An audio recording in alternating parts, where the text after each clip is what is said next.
Well, toe drag Thursday in San Jose.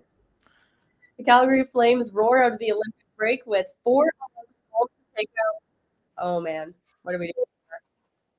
Did you get that echo? Yeah, it's not great, All but right. Well, Flames didn't look too rusty coming out of the break. We did. it's all right. It's all right. We're here. We're You guys here. now. Look at us go. But yeah, 4 unanswered goals to take out the San Jose Sharks 4-1 and take the season series 3-1. 25 games left now in the regular season, and it's going to be a sprint to the finish. Cami and Mike with you here on Afterburner, a presentation of Bet365. Remember, whatever your bet is, it's never ordinary at Bet365. Download the app and get in on the game using code NATION. And while you're at it, hit up the super chat to support Youth Centers of Calgary. YCC is a place where kids are welcome and accepted as they are, a place where they get a break from the chronic stress that is the reality for many of their lives, and they can flourish through connection and fun. It didn't look like it was going to be a fun game tonight, Mike, but that was actually pretty awesome. After the first period, it really looked like the Flames were going to get rolled, but they were dominating in the face-off circle. The hits really started flowing, and I mean, if teams are out there looking at Nazem Kadri as a trade deadline pickup, I don't think he could put forward a better effort than that.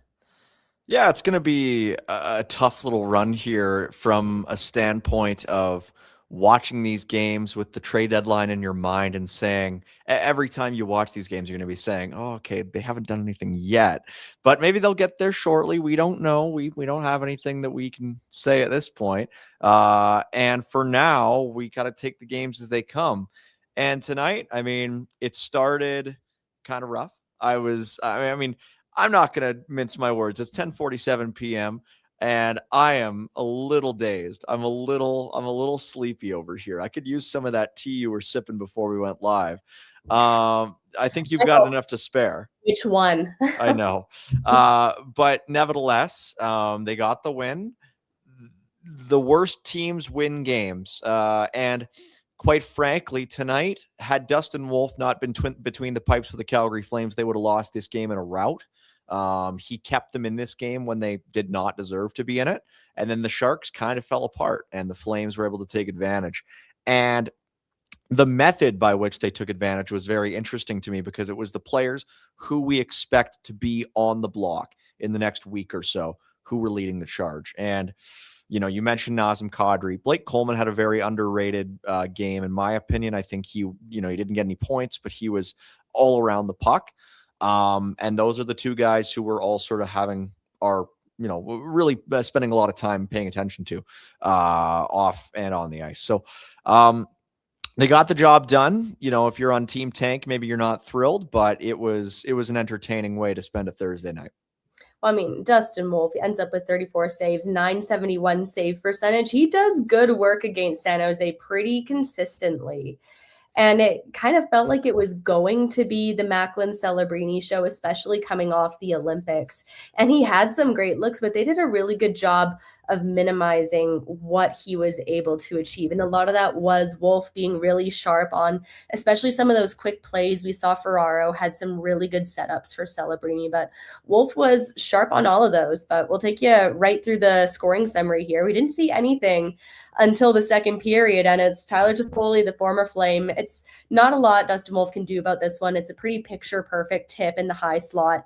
Just 117 or 113 into the period there, and again, Ferraro Misa, the helpers, and that's 16 on the year for Tyler Toffoli.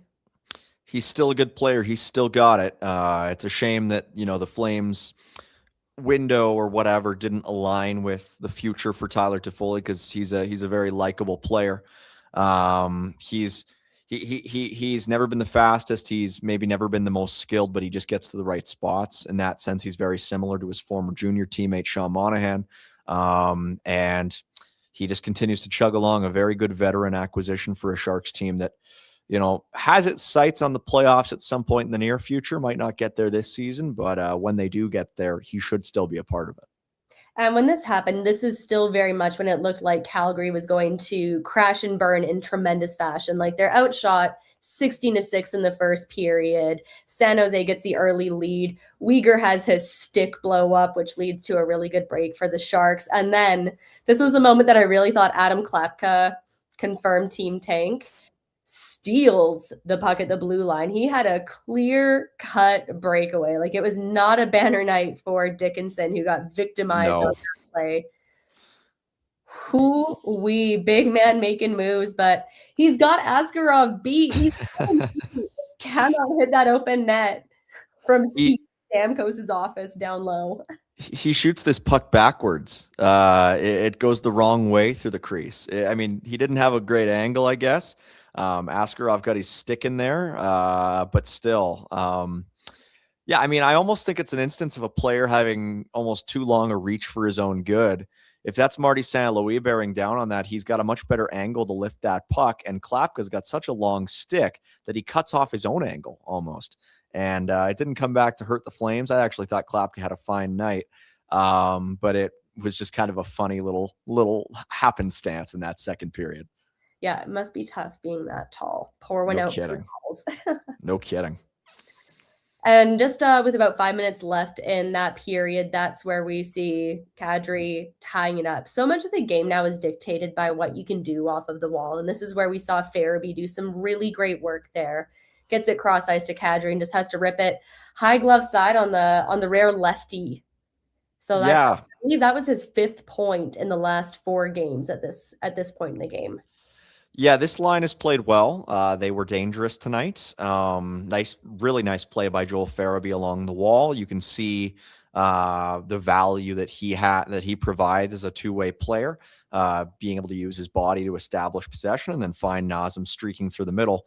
And yeah, I mean, it's funny. Nazem is a player who runs so hot and cold, and you can see always the way that he steps up for certain games. And I mean, obviously Nazem knows everything that's going on around this team. He knows everything that's going on around himself. And I mean, we've heard in the last few days how the reporting around Naz has shifted from he'd be open to a trade to he wants a trade or he'd like to be traded. And I don't want to say that it's a player who looks like he's playing to be traded per se, but it does look like a player who is keenly aware that other people and other teams are watching. And over a guy who looks like he wants out, right?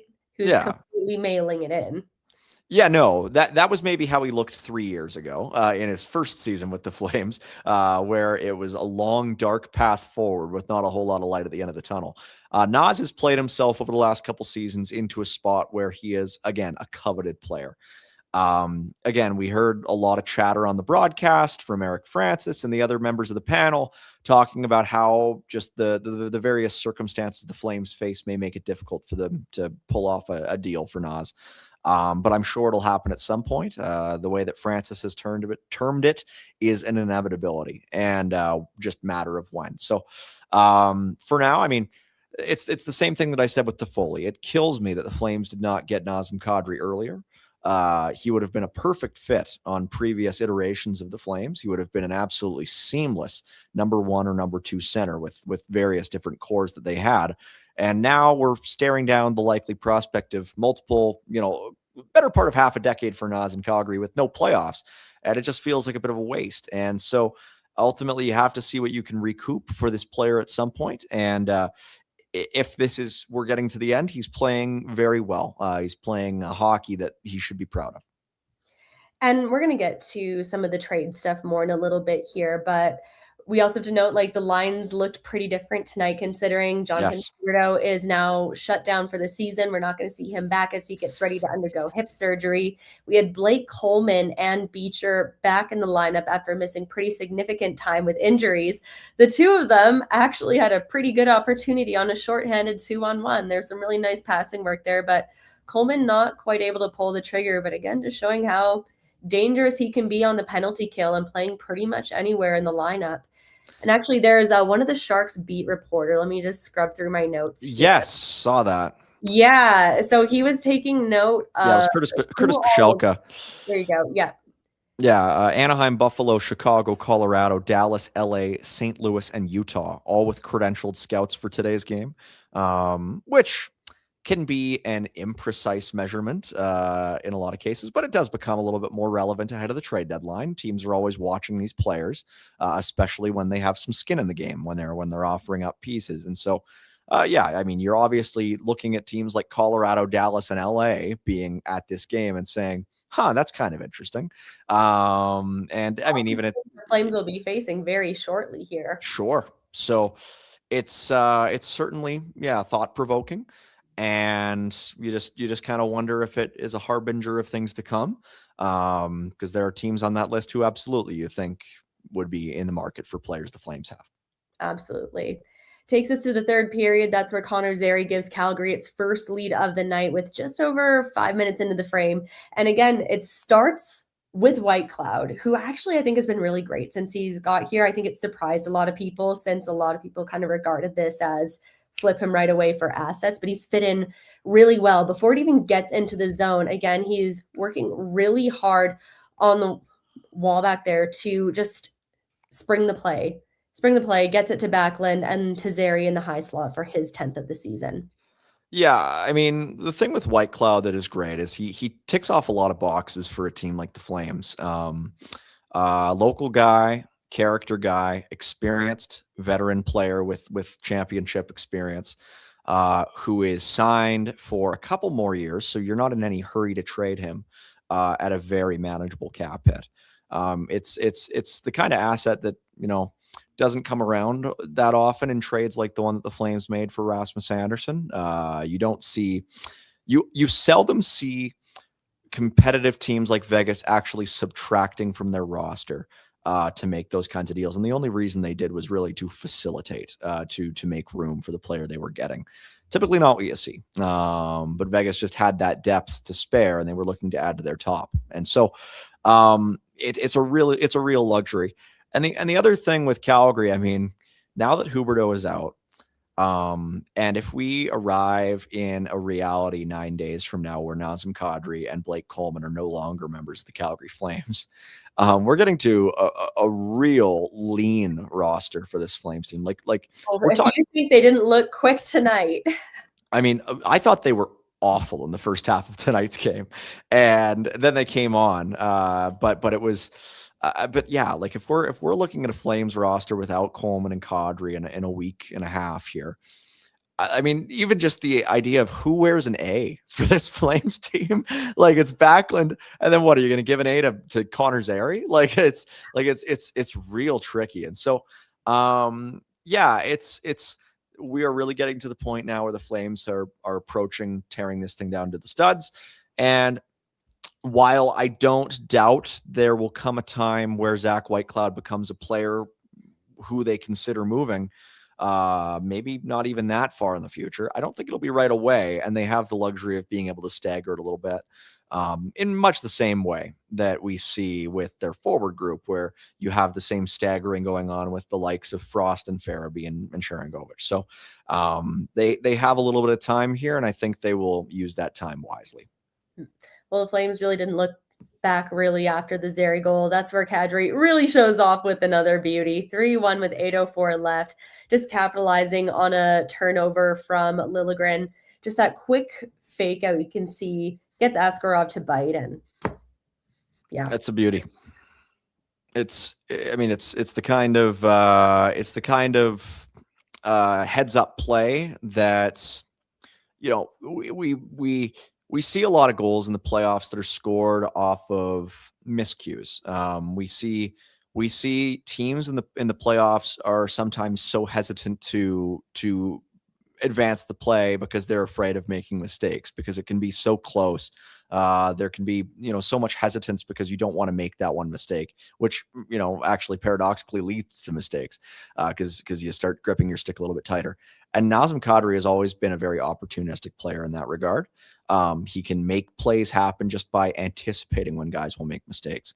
And that's one where he just trails, sort of is tracking it all along, skates right onto it, and that's just incredible patience. So, yeah, I mean, it's funny. All the conversation that's happened around Vinny Trocheck and Ryan O'Reilly and whatnot, and people saying the Flames might have to wait until those players' situations get rectified before Kadri maybe goes on the block. I see it the other way. Why wouldn't Kadri be at the forefront of these teams' lists? I think he's a better player. I think he has more experience. I think he has more pedigree. And I think he's more of a seamless fit for more teams. But that's maybe just me being a Calgarian and saying that and seeing this player more often. I just think if I'm the Colorado Avalanche and I'm faced with a choice between Nazem Kadri and Vinny Trocheck, I'm going Kadri 10 out of 10 times. So just familiarity, but I also think he's just a better player. So we'll see how the next 9 days unfold. For now, 2 really nice goals. Yep. Hit him with the remix. Absolutely. We also had a bit of a milestone. Backlund Colin Game capping it off with the empty netter. 598 career points with the goal and the assist tonight. Now 11 points behind Johnny for 5th in Flames history. That's quite something. It is. So honestly, surpassing Johnny's mark, very, very doable. And then Nieuwendyk is kind of right there. After that, like, you'd really need to see some big stuff happen for Backlund, but really just still climbing his way up those all-time lists. And we have another milestone tonight. Joel Hanley playing in his 300th NHL game. Look at him go. You know what's funny about Joel Hanley? He's played on 5 different NHL teams, and yet he's never been traded. The opposite of Mike Sillinger. Yeah. He's never been traded. Maybe that'll change. We'll see. Let's see. Well, let's dive into some of those scenarios. But first, just want to shout out our buddy Derek Newman for helping keeping us on air, keeping us going on YouTube. If you're buying or selling a house, condo, townhouse, duplex in Calgary, use the Derek Newman Group. That's DERRICK. More than 65 5-star Google reviews. Honestly, like, I'm one of them. 90% of his business is done through referrals and repeat business.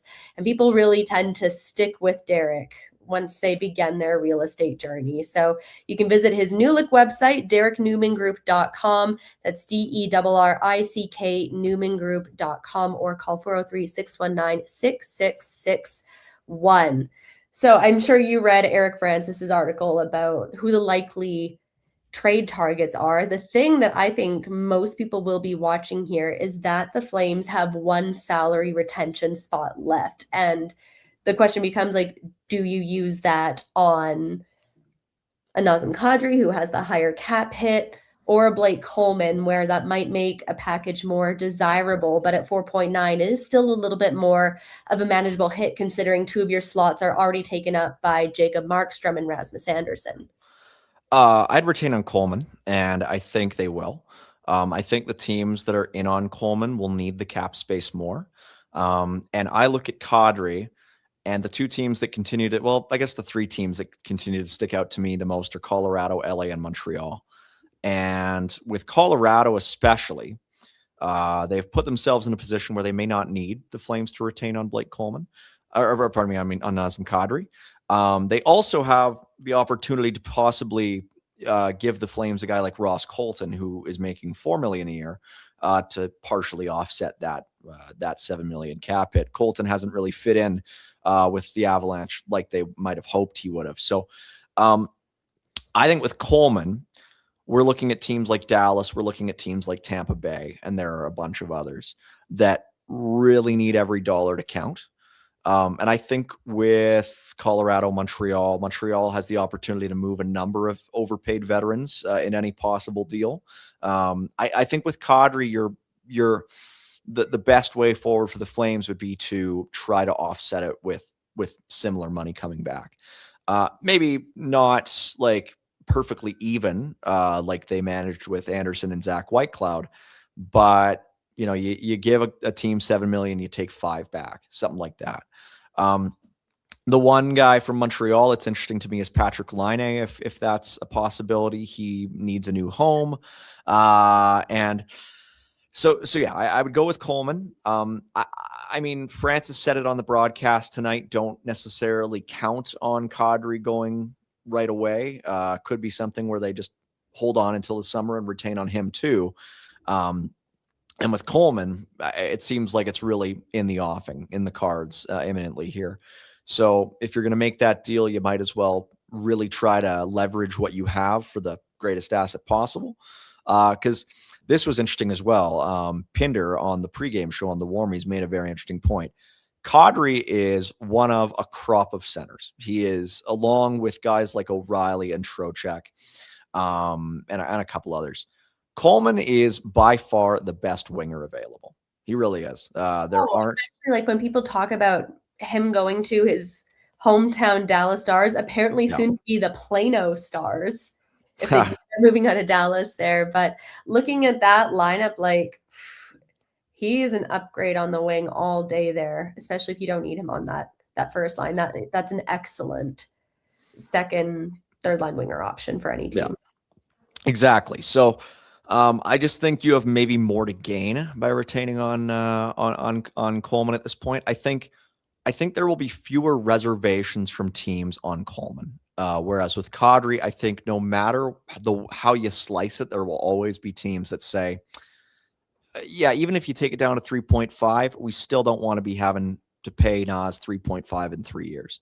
So we're still not going to give you our best stuff. But with Coleman, if you take that guy down to under 2.5, and we get him for this year and next, we're thrilled with that. Take your pick. And so that's just where I think the opportunity cost lies. And we'll see. I think it's much more likely that we see maybe Coleman, Lomberg, and a defenseman. I think I had a piece that came out today at Daily Faceoff about what I term the borrowed stars, players that go to other teams at the trade deadline and then sign back with their original teams. We saw that most notably with Keith Tkachuk during his time with St. Louis when he went to Atlanta and then went right back to St. Louis. Now, Ryan Lomberg is no Keith Tkachuk, but he has a Stanley Cup ring. He's obviously not going to get another one this year in Calgary.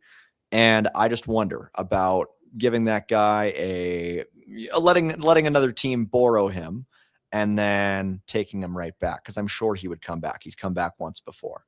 So that's something where I can see maybe the Flames agreeing to do that with the idea that maybe they'll be able to pull something off down the line. So when you talk about defensemen, like we saw Mackenzie Weegar eating some pretty big shots today, and I know there's been a little bit of buzz picking up around him, particularly when it comes to his hometown, Ottawa Senators. I don't see it for now. I think it would be, I don't know. I don't want to say it would be short-sighted. I just don't know if it would be doing it at the right time. I think with Weegar, you have the opportunity to play things like the Flames did with Rasmus Andersson, but with the benefit of him not being a pending UFA. If they get to a point in the next year or two where you see Mackenzie Weegar having a really, really strong year amidst a Flames team that maybe isn't quite there yet, that's maybe when you strike on that. NHL GMs, they do, they keep years like this in their mind, but they do tend to have relatively short memories. It's really all about recency. What have you done for me? Not just lately, but like right now. Case in point, Tristan Jarry. And so it's just, I would hold off on it, and I would see if you can maybe get something done at the draft or in a year or two. Yeah. Trade deadline coming up next Friday. Flames will be in the midst of a 3-game homestand at that point. So I find these days tend to actually go trade deadline days. The hype is always in the lead up. Flames tend to do most of their work ahead of the trade deadline, or they wait until summer. At least that's been the case the last couple of years here. But you could always go park your butt at the Unicorn at one of their 2 locations to watch all the coverage go down, or go on one of the Flames game days coming up and hang around, go in your gear, and see if someone might sauce you some free tickets. And if you don't get the free tickets, well, enjoy the game. Enjoy all the games that they have on there, from hockey, soccer, UFC, and all the games from Golden Tee and Buck Hunter to pinball and darts. And always got those game day $7 pints of Molson Canadian. Check out the Unicorn on 8th and 4th Street. It's a good spot. Hell yeah, brother. But we said before, 25 games left, and the condensed schedule in the Olympic year looks absolutely crazy. So let's take a look at the road ahead here, because this looks feral coming up. We got 5 games in 8 days, and I just didn't want to do any math beyond that, but it just kind of stays like that. But Saturday in LA to face the Kings. That's a 5:00 start. Flames versus Panarin, and Kings took on the Oilers tonight. I believe the Oilers, they're shellacking them right now. I think it was 5-1 last I saw, but it's 8-1 now. Oh my goodness. Okay, so Yeah. that would be 4 losses in a row. Yeah. Okay. Yeah, it's ugly. Road Ahead brought to you by the good folks up at Platinum Mitsubishi, 2720 Barlow Trail Northeast. We'll tell you a little bit more about them in just a moment. As you mentioned, Cam, thankfully, Saturday, a 5 p.m. start. I don't know about you, but my eyelids are drooping already. Oh, After the Dallas playoff series were Oh my terrible. God, there were like 8:30 starts in that series. It was awful. Well, 8:30 starts. It's the NHL, so it's like 8:45. Yeah, exactly. Tonight was a little tough on the eyes. Thankfully, Saturday 5 p.m. in LA, Sunday 6 p.m. in Anaheim. This was a funny stat on the broadcast. The Flames are 9-0-1 in their last 10 games in Anaheim, which is just very, very. If you had told me that when I was 15, I would have thought you were talking crazy. And then, after they wrap up the California road trip, they come back home, and March is a real tough one, as you said. Some really difficult teams in this mix. Their last 2 games before the trade deadline: Dallas on the 3rd of March, Ottawa on the 5th of March. But after that, we're talking Carolina, Washington, Rangers not so good, Devils not so good. Islanders are surging. Red Wings won tonight. St. Louis is actually coming on a little bit. They got Dylan Holloway back. They're starting to look a little bit better. Florida, maybe past Calgary. Yeah. Florida, Tampa, LA, Anaheim, Vancouver, and then Colorado. They play Colorado 3 times in the last 3 weeks of the season. They're only 3 times of the season, which is super weird. So Well, the Central is a dogfight right now too, because even seeing the Stars on Tuesday, like they've won 7 straight. They're second in the Central. Like it is going to be a photo finish between the Avs, the Stars, and the Wild. Yeah. No, it really is. And I mean, if you are of a certain mindset, you could even say that they're the only 3 good teams in the Western Conference. But it's not going to be easy. I mean, the Flames, they do have, I think, maybe the second or third hardest remaining strength of schedule. They've got a lot of games packed into a relatively small window, and that's just exacerbated by the Olympics. So don't envy them. And we'll see how things shake out once, they start moving guys, if they do, over the next few days. I'm not sure if I think they will be early or late to the party on this. I don't know. Part of me, the part that was talking before the Rasmus Anderson deal, thinks that they'll wait until they get home to pull the trigger on any of this, as they did with Rasmus, although there were obviously things working behind the scenes while they were on the road prior to Rasmus being traded. But ultimately, they got together in Calgary in their room. They discussed it all, and they pulled the trigger during a Wranglers game at the Saddledome. So the Flames are back home at March 2nd. That's the day after their last game of this road trip. And I wonder if we see things pick up then. But the other part of me thinks, I mean, we were talking about this on the Warmies, trading Coleman, trading Kadri might be a more involved process. You might want to have more all hands on deck for that. Is it the same if you're just maybe talking about flipping a defenseman, talking about maybe flipping a Ryan Lomberg? That might be more of a simple thing that we see in the next few days or so. I found it actually kind of conspicuous that Ryan Lomberg didn't play tonight, which, obviously it's not uncommon to see him take a night off, but by the same token, they could have very easily put Pospisil in at 4C and put Lomberg on the left wing. So I do wonder if we see some things start to materialize, maybe on the smaller side before they get home. And no matter what happens, we will all be holding our breath every time one of those names we mentioned takes any sort of contact. Kadri was favoring his shoulder at one point tonight, and that way he was holding his wrist at one point, and every time it's just like, is this it? Yeah, it was scary stuff. And we saw this play out a couple of years ago with Chris Tanev, obviously, and even with Rasmus prior to the trade. I mean, Conroy came out after the deal was made and said, full on, you don't want this guy to get hurt. And so, it's just an obvious part of it. So the on-ice part of the road ahead, the off-ice part of the road ahead, very much intertwined as we enter this stage of the 25-26 season. And no matter the terrain, they'll take care of you on the road ahead up at Platinum Mitsubishi, 2720 Barlow Trail Northeast. this is something. The 2026 Outlander PHEV has finally arrived up at Platinum. They've been waiting for it, and it's finally there with extended battery life, beautiful interior upgrades, including available brown leather seating, available cooled seats. There's so much cool stuff. And that means there's also some really good deals to be had on remaining in-stock 2025 Outlander PHEV inventory. 25s and 26 all come with a 10-year, 160,000-kilometer powertrain warranty. That includes the battery. So head on up to 2720 Barlow Trail, Northeast. Battery 2. Get at it. Battery 2. Gotta have it. Haha. Got a super chat here. We'll get from Cheeks McGee. Cheeks McGee. Cheeks McGee. Love it. Wolf owns Celebrini and the Sharks. My family rivalry is over. Now lose till the season's over. You guys worried we'll fumble a top 5 pick? Honest. I think gravity is going to come for the Flames. There's not much you can stop trying. I don't think they're throwing. I don't know that I'd call it tanking. I think natural selection will just do its thing. Yeah, I mean, you're always at the mercy of the lottery no matter what.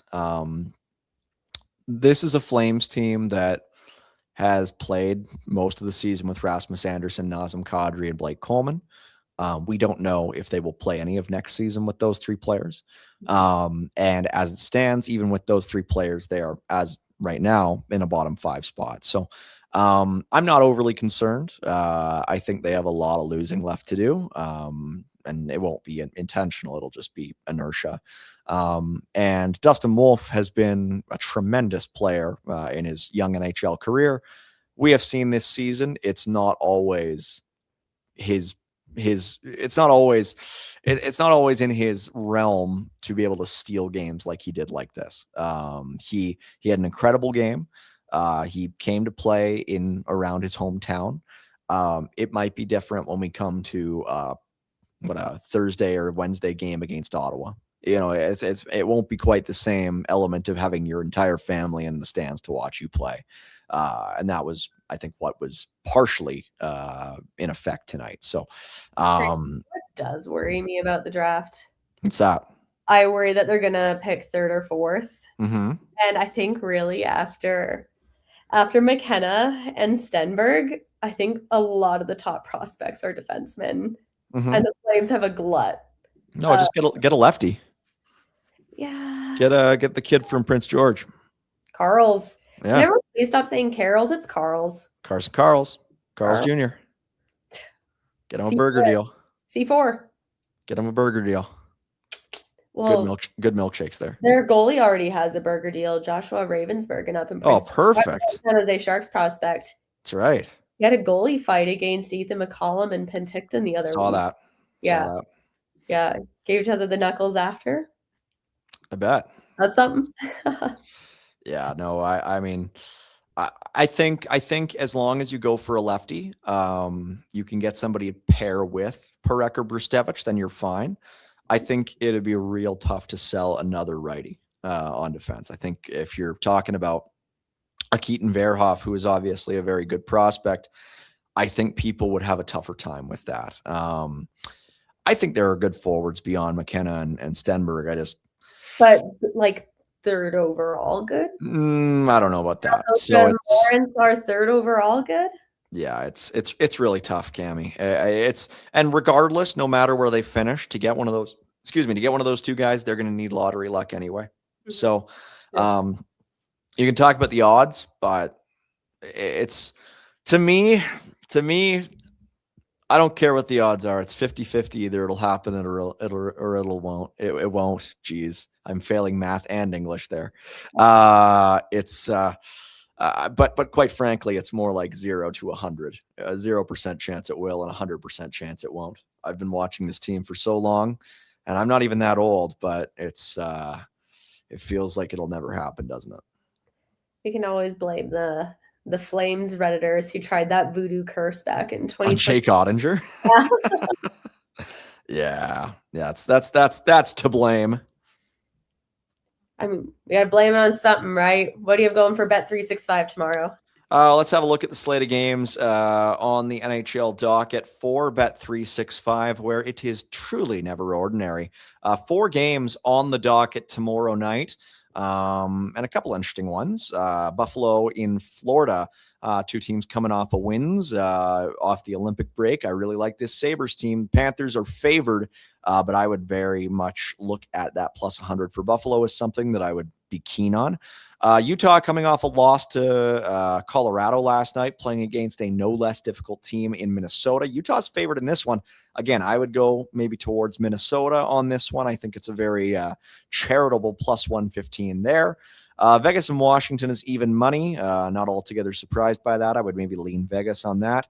And Winnipeg, Anaheim. This one's kind of a funny one. I still have no idea what to make of Winnipeg, even with their goaltender now apparently having the Presidential Medal of Freedom or something. So they're at plus 110, and make of that what you will. And that's pretty much all I've got for those 4 games. I guess my bet of the day would be go with Minnesota over Utah. Hot take. Truly. Hot take. Cami, it's hot take. Let's hear it. I knew it would be a slower pace watching NHL hockey after the Olympics. Mm-hmm. It is also a little bit of a relief to watch hockey games where I don't feel like I'm going to have a full-blown panic attack every 13 seconds. Yeah, I feel you. What did you do for the gold medal game? I mean, I was working it, so I was like, I got up early to watch it. Yeah. Had a sad for a little bit, but yeah. You know what? You gotta have lows to be able to celebrate highs later. I went to a bar at 6 a.m. See, okay, also I don't like watching big games with other people because I feel that I'm cursed and I'm extremely superstitious and I prefer to watch alone, volume low. Yeah. Not off, but I feel like, I don't know, the universe doesn't want me to enjoy anything. It's funny, like when I go out to watch big games now, it feels like the team that I'm rooting for always loses. Yeah. I went out to watch Game 7 Blue Jays Dodgers. Man, I'll never forget sitting at that bar stool, going quickly from elation to oh no to and yeah, it kind of felt the same way. It was rough. And now to be back watching the Flames playing the Sharks on a Thursday night, it hits different, doesn't it? Well, it's like when they say NHL players can't play the way they do in playoffs all season because they'd kill themselves. Yeah. Fans can't watch hockey at that intensity all season or it would kill them. Yeah. It's also the one-off games. I love a series. Series. True. Yeah, they should make it like a best of 2, like where it's a goal differential thing if they tie and like go to overtime. Or the only thing worse than a big game ending in a shootout or 3-on-3 overtime is goal differential in a 2-game series. There we go. Wouldn't that be better, Cam?